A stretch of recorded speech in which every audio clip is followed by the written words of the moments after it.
श्री कृष्णाय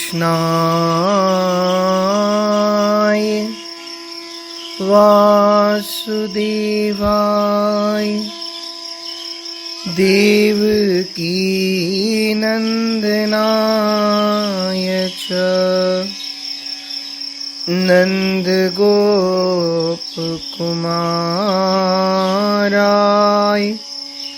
गोविंदाय नमो नमः। श्री गोविंदाय नमो नमः। जय श्री कृष्ण। भक्तमाल भक्त चरित्र भाग 20वां। हम लोगों ने पूर्व भाग में श्रवण किया। श्री हनुमान जी ऐसे भक्त शिरोमणि हैं, कृपा करते हैं। यदि उस पुत्र संस्कारहीन ब्राह्मण को पुत्रवान बनाए तो इसमें आश्चर्य क्या है। इसी हनुमान वंश में, क्योंकि हनुमान जी के नाम से वंश पड़ गया, उसका नाम, श्री नाभाजी महाराज का प्रादुर्भाव हुआ। आप ब्रह्मा जी के अंशावतार हैं। भे नाभा अज अंश कृष्ण ने साप ही दियो, हरे ग्वाल अरुवत्स महा अपराध कियो। जानत हूँ भामोह ताहि ते अंधे जाए, शाप मुक्त है गए गुरु के दर्शन पाए। इनको इसलिए ब्रह्मा जी को मानते हैं क्योंकि ब्रह्मा जी ग्वाल वाल वत्स का हरण करके लेके गए थे, तो ठाकुर जी ने इनको श्राप दे डाला। इसलिए आकर अंधे हुए संत कृपा से इनको पुनः नेत्र प्राप्त हो गए, जो अपने गुरुदेव के दर्शन कर पाए।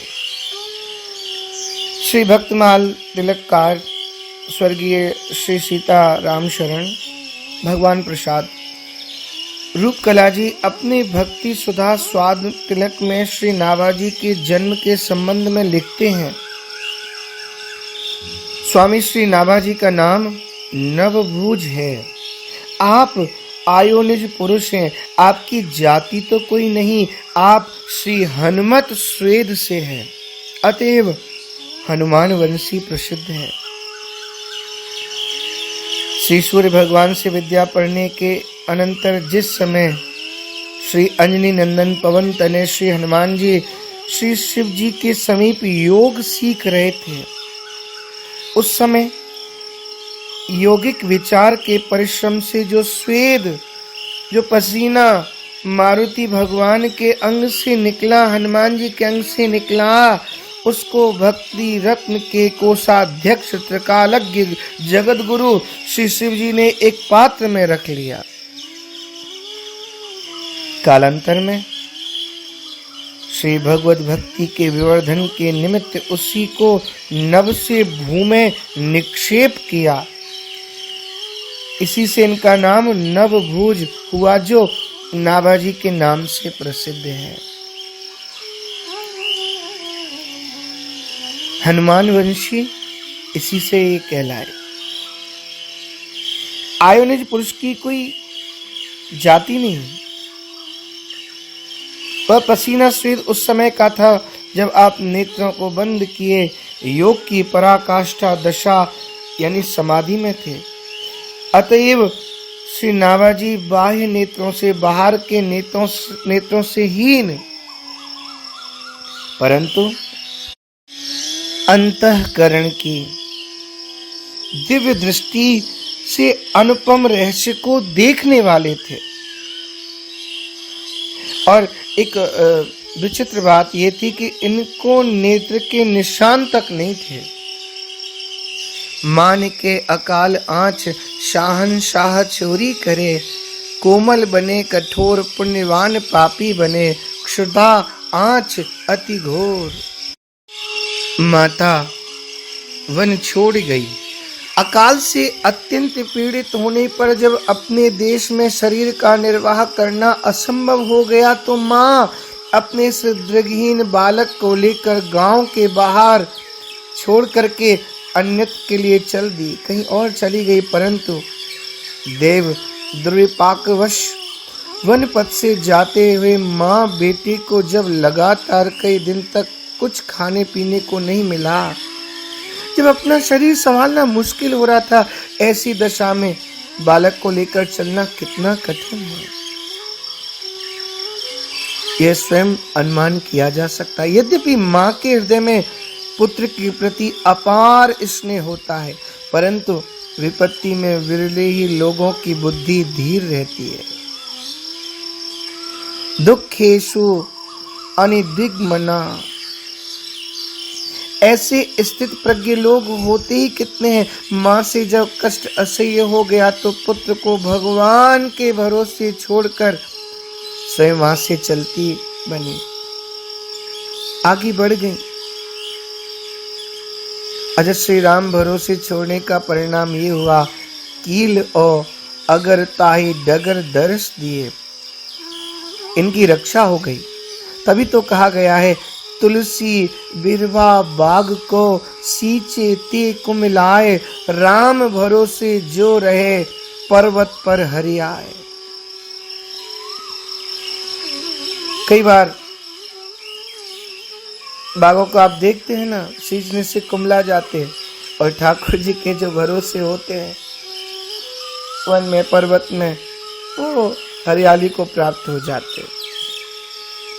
यहाँ पर यह शंका उठाकर कि एक तो माता जिसके संबंध में यह अति प्रसिद्ध उक्ति है, कुपुत्रो जायते क्वचिदपि कुमाता न भवति, तो भला अपने पुत्र को, उसमें भी अबोध 5 साल के बालक को, उसमें भी अंधा, उसमें भी वन में, भला कब छोड़ने वाली थी।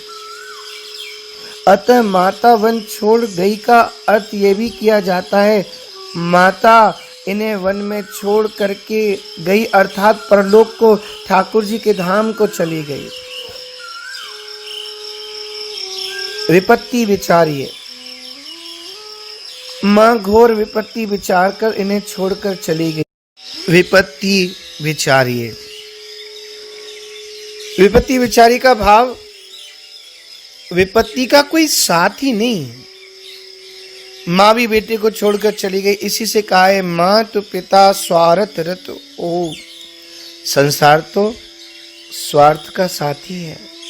सुन रहीम संपत्ति सगे, बनत बहु रीत, विपत्ति कसौटी जे कसे, ते सांचे मीत। और बड़ा ही सुंदर किसी कवि ने लिखा है, वारिद तात हुए विदिशे सुत, आदित्य सोम सहोदर दो, रंभा रमा तिनकी भगनी, मगवा मधुसूदन से बहनो, तुच्छ तुषार इतो परिवार, भयो सर मध्य सहाय न को, सुख सरोज रयो जल में, सुख संपत्ति में सबको। तुलसी कुसुमों के परे, क्यों काहू को नाहि, घर की नारी को कहे, तन की नारी जा नाही, तन की नारी जाहे। श्री नाभाजी के साथ भी ऐसा ही हुआ। विपत्ति पर विपत्ति, 5 साल की अवस्था, नेत्रहीन वन में भूखे प्यासे, एक सहारा माँ थी, वह भी चली गई। अब नाभाजी की विपत्ति विचारी है। श्री गोस्वामी तुलसीदास जी का भी यही तो भाव, अभुक्त मूल नक्षत्र में जन्म होने से पिता ने त्याग दिया, जन्म उसुत मोर अभागो मही, सो जियवा मरे मोए शोक नहीं। माता के कहने से चुनिया दासी अपने घर हरिपुर ले गई, परंतु विधि की विडंबना तो देखिए, 5 साल के बाद वह भी असहाय बालक यानी राम बोला, तुलसी को छोड़कर परलोक चली गई। तब श्री शिव पार्वती ने सार संभाल किया। स्वप्न में आदेश देकर नर हरि आनंद को लालन पालन शिक्षा दीक्षा का दायित्व सौंपा।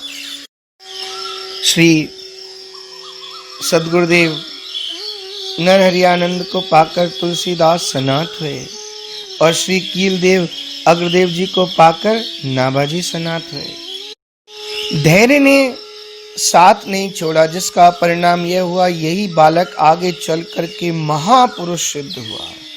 सच तो यह है कि प्राय महापुरुष विघ्न विपत्तियों के बीच जन्म लेते हैं, जीते हैं, जगते हैं एवं जगत को जगाते हैं। धैर्य उनके जीवन का संबल होता है। ये इस निश्चय के साथ है कि कहे रत्नाकर, जो सुख के रहे ना दिन, तो ये दुख द्वंद्व की न रातें रह जाएंगे। अपने मार्ग में बढ़ते ही जाते। मानो वे यह सिद्ध करते हैं कि धैर्य पूर्वक विपत्ति सहते हुए लक्ष्य प्राप्ति में लगे रहने में विपत्ति बाधक नहीं साधक होती है। पूछी सो उचारिए। प्रश्न 1, तू कौन है? उत्तर, शरीर पंचभूतों का संघात है, आत्मा अनाम है। ऐसी स्थिति में मैं अपने को कौन बताऊं, ये मैं नहीं जानता। ठीक भी है, माया ईश न आप कहे, जान कहिए सो जीव। प्रश्न 2, कहां से आए हो? उत्तर, जीव का किसी निश्चित स्थान से निश्चित स्थान तक आना जाना नहीं होता। कर्मानुसार सुख दुख भोगता हुआ भटकता रहता है, स्वर्ग नरक मृत्युलोक आदि में।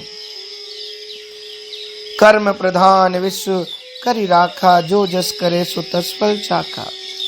प्रश्न, तुम्हारा रक्षक कौन है? उत्तर, जो सबका रक्षक है, देखा भी गया है। अरक्षितम तिष्ठति दैव रक्षितम, सुरक्षितम देवहृतम विनश्यति, जीवत्य नाथोपि वने विसर्जितः, कृत प्रयत्नोपि गृहे न जीवति। देव जिसकी रक्षा करता है वह लोक दृष्टि से अरक्षित होने पर भी सुरक्षित रहता है, और देव जिसको नष्ट करने पर तुल जाता है वह सुरक्षित रहने पर भी विनष्ट हो जाता है। देव रक्षित वन में छोड़े जाने पर भी जीवित रहता है, देव का मारा हुआ घर में सुरक्षित रहने पर भी नहीं जीता है। कबीरदास जी ने ये बात कही है, जाको राखे साइया, मार सके नहीं कोई, बाल न बांका कर सके, जो जग बैरी होए। इस प्रकार नाभाजी ने श्री कीलदेव जी के प्रश्नों का बड़ा ही तात्विक समाधान किया। एक छोटा सा बच्चा इतने सुंदर उत्तर दे रहा था। संत प्रश्न किए जा रहे थे, उनके मुख से बरबस निकल पड़ा, होनहार बिरवान के होत चीकने पात, खुले चक संतो दिशंति चक्षुंसी बहिर्क समुत्थित। जैसे सूर्य आकाश में उदय होकर लोगों को जगत तथा अपने को देखने के लिए नेत्र दान करते हैं, वैसे ही संत पुरुष अपने को तथा भगवान को देखने के लिए अंतर्दृष्टि प्रदान करते हैं। चैन भयो के 2 हेतु, चक खुल्यो, दूसरा जोरी को निहारिए। प्रथम हेतु सामान्य, दूसरा विशेष है, क्योंकि संत मिलन सम सुख जग नाही, गिरजा संत समागम सम न लाभ कछु आन, और तात स्वर्ग अपवर्ग सुख धरिय तुला, एक अंग तूल न ताहि सकल मिल, जो सुख लव सत्संग। और उसमें भी सदगुरु मिले। श्री कबीरदास जी कहते हैं, तीरथ नाय एक फल, संत मिले फल चारि, सदगुरु मिले अनेक फल, कहै कबीर विचारी। श्री नाभाजी को संत रूप में सदगुरु मिले, अतः चैन भयो। यहाँ श्री नाभाजी का हनुमान वंश में जन्म लेना कहा गया। श्री नाभाजी ने भक्त लखाजी को वानरवंशी कहा है। परमहंस बंसन में भयो विभागी बानरो। और श्री प्रियादास जी लिखते हैं, लाखा नाम भक्त वाको बानरो बखान कियो, कहे जग डोम जासो मेरो सिर मोर है। अर्थात लाखा जी वानर वंशी, हनुमान वंशी तथा डोम वंशी थे। परंतु यहाँ एक बात स्मरण करने की है, यहाँ जो डोम शब्द है वह कथक ब्राह्मणों के समकक्ष नृत्य गान प्रवीण मारवाड़ में निवास करने वाली जाति है।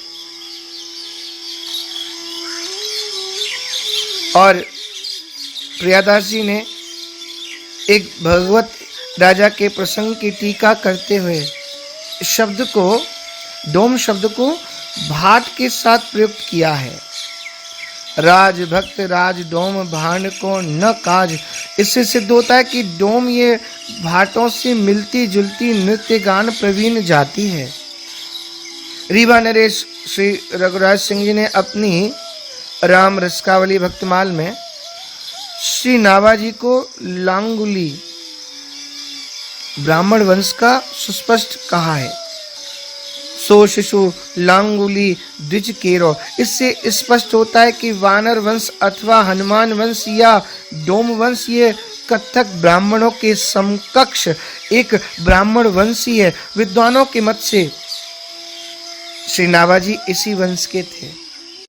एक बार जयपुर नरेश महाराज मानसिंह जी श्री अग्रदास जी से अन्य विनय कर उपदेश श्रवणार्थ श्री नाभाजी को जयपुर लेवा ले आए। उपदेश सुनकर बड़े प्रभावित हुए। राज दरबार के पंडितों को श्री नाभाजी का यह प्रभाव ईर्ष्या का विषय बन गया और वे नाभाजी से भिड़ गए। राज दरबार में राजा के सामने ही तरह तरह के प्रश्न किए, परंतु सबका समुचित उत्तर पाकर हारकर अंत में श्री नाभाजी का मान भंग करने के लिए बिना सोचे समझे जाति संबंधी प्रश्न किए। प्रथम तो श्री नाभाजी ने उनके प्रश्न को व्यर्थ ही ठहराया। जाति न पूछो साधु की, पूछ ले हो तुम ज्ञान, मूल करो तरवार का पड़ा रहंदो म्यान। आचार्यवतारोपादानं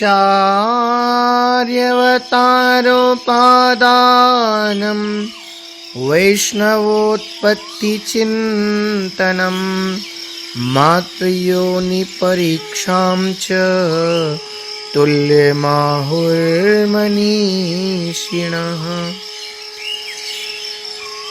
अर्थात भगवत विग्रह की उत्पत्ति का उपादान कारण कि यह धातु की है या पाषाण की है, वैष्णवों की उत्पत्ति और मातृ योनि परीक्षा करना, इन तीनों को पंडित जन तुल्य कहते हैं। अर्थात ये महापाप है। फिर आपने कहा, मृतक चीर जूठन वचन काक विष्ट अरु मित्र शिव निर्माल्य आदि दे, ये सब वस्तु पवित्र। वायस की विष्टाति पवित्र जान पीपर को, मृतक की चीर मृग छाल जग जानिए। शंभु निर्माल्य गंगा जान्यो, त्यों ही जूठन है। वच्छ को सरस क्षीर फेन उर आनिए। माछी ते महक है उछार सुनो जाने जग, इनमें न दोष ये निश्चय ग्रंथ बानिए। ऐसे ही प्रगट काहू कुल में जो साधु होए, सदा है स्वरूप शुद्ध पूज्य मन मानिए। भावार्थ, काक विष्टा से उत्पन्न पीपल मनुष्यों की तो बात ही क्या है, देवता द्वारा भी पूज्य है। काक विष्टा समुत्पन्नो अस्वस्थम प्रोच्यते बुधेः देवेरपि नरेर्वापि पूज्य एवं न संशय। पद्म पुराण का वाक्य है। मृग का चीर अर्थात मृगशाला सदा पवित्र है। बछड़े का झूठन दूध सदा पवित्र होता है। शिव निर्माल्य श्री गंगा जी सदा परम पावनी है। मधुमक्खी और भौरे सभी पुष्पों को सूंघते हैं, परंतु वह भी सदा पवित्र होते हैं। वे पुष्प और उन पुष्पों से बना इत्र भगवान को भी चढ़ता है। ऐसे वैष्णव किसी कुल में उत्पन्न हो, वे सदा पूज्यतम ही है, पूजनीय है। श्री नाभाजी के शास्त्र सम्मत वचन को सुनकर पंडित लोग बहुत ही लज्जित हुए। तब उनका सोच मिटाने के लिए परम साधु श्री नाभाजी की बात का पैतरा बदल कर बोले, आप लोग तो सर्वशास्त्र ज्ञाता है, सब जानते, परंतु हमारे मुख से सुनने के लिए हमने ऐसा प्रश्न किया। आप लोगों के साथ शास्त्र संबंधी विचार कर मैं अपने को धन्य मानता हूँ। धीर नाभाजी के इन गंभीर वचनों से ब्राह्मण भी बड़े प्रभावित हुए। पाए पर आंसू आए, कृपा करी संग लाए, कील आज्ञा पाए, मंत्र अगर सुनायो है, गलते प्रगट साधु सेवा, सो विराजमान जाने, अनुमान ताही टहल लगायो है, चरण प्रछाल संत सीत, सो अनंत प्रीत, जानी रस रीत, ताते हृदय रंग छायो है, भई बड़वारी ताको प्यावे कौन पारावार, भई बड़वारी ताको पावे कौन पारावार, जैसो भक्ति रूप सो अनूप गिरा गायो है, जैसो भक्ति रूप सो अनूप गिरा गायो है। दोनों सिद्ध महापुरुषों के दर्शन कर नाभाजी उनके चरणों में गिर गए। उनके नेत्रों में आंसू आ गए। दोनों संत कृपा करके बालक नाभाजी को अपने साथ भी ले आए। श्री कीलदेव जी की आज्ञा पाकर श्री अग्रदेव जी ने इन्हें राम मंत्र का उपदेश दिया और नारायण दास ये नाम रखा। गलता आश्रम जो जयपुर में है, साधु सेवा प्रकट प्रसिद्धि थी, वहाँ सर्वदा संत समूह विराजमान रहता था। श्री अग्रदेव जी ने संत सेवा के महत्व को जानकर और संत सेवा से ही यह समर्थ होकर जीवों का कल्याण करने वाला बनेगा, यह अनुमान कर श्री नाभाजी को संतों की सेवा में लगा दिया। संतों के चरणोदक तथा उनकी शीत प्रसादी का सेवन करने से श्री नाभाजी का संत पादोदक एवं शीत प्रसाद में अपार प्रेम हो गया। इन्होंने भक्ति रस की रीतियां जान ली। इससे इनके हृदय में अद्भुत प्रेमानंद छा गया। हृदय में भक्त भगवान के प्रेम की ऐसी अवृद्धि हुई कि जिसका और छोर भला कौन पा सकता है। इस प्रकार श्री नाभाजी जैसे मूर्तिमान भक्ति के स्वरूप प्रकट हुए, जैसे भक्ति के स्वरूप हुए, वैसे ही सुंदर वाणी से इन्होंने भक्तमाल में भक्तों के चरित्रों को गाया है।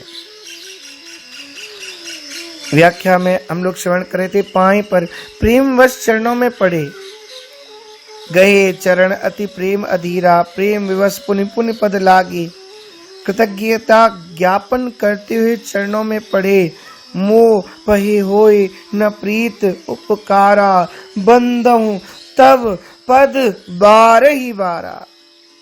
कृपा याचना करते हैं।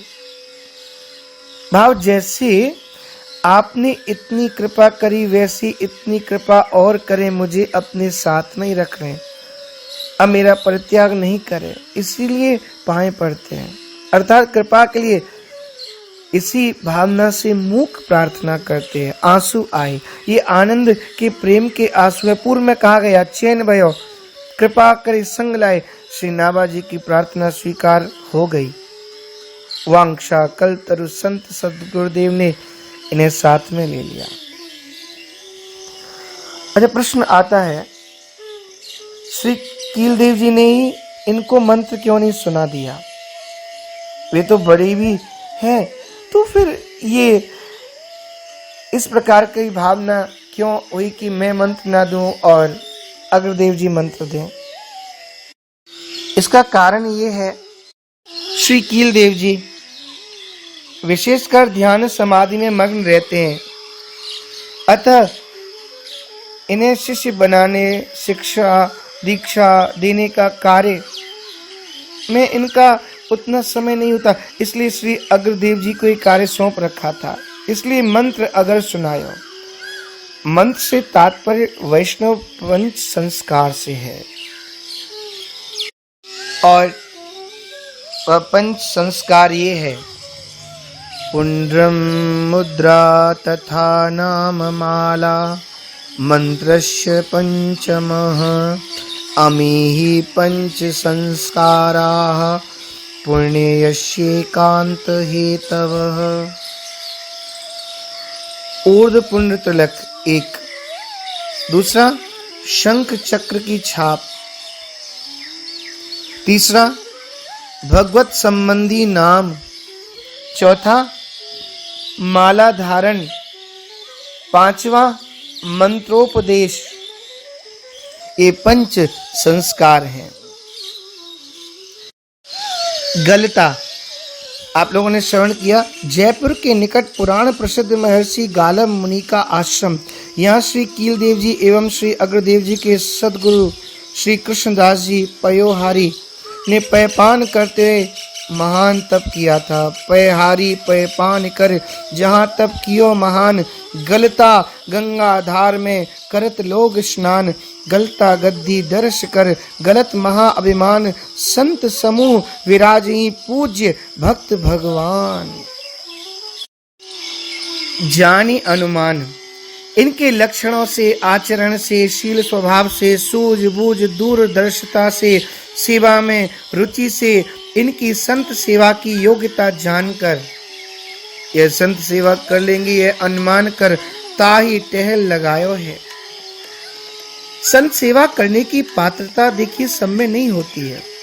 श्री जीव गोस्वामी जी के प्रसंग में आता है, डारे धन जमुना में आवे चौं ओर ते, कही दास साधु सेवा कीजे, कहे पात्रता न करो नीके, करी बोलियो कटु कोप जोरते, तब समझायो संत गौरव बढ़ायो, ये सबको सिखायो बोले मीठी निशिभोरते। जहाँ संत सेवा होती वहाँ अनेक गुण स्वभाव के संत आते हैं और सबको संभालना बड़ी टेढ़ी खीर है। इन विविध भाव स्वभाव वाले बाबा बैरागियों से महावीर कबीरदास जी बहुत घबराते थे। वो कहते थे, कोई जटधारी कोई मठधारी कोई इंद्री जित भारी, कहे कबीर सुनो भाई साधु, खोपड़ी खोपड़ी गति न्यारी। तो उनको संभालना एक बड़ी टेढ़ी खीर है, पर संत सेवा हो इससे बड़ा आनंद और क्या। तो ये 20वां भाग भक्तमाल भक्त चरित्र का आगे का प्रसंग हम अगले भाग में श्रवण करेंगे। जय श्री कृष्ण।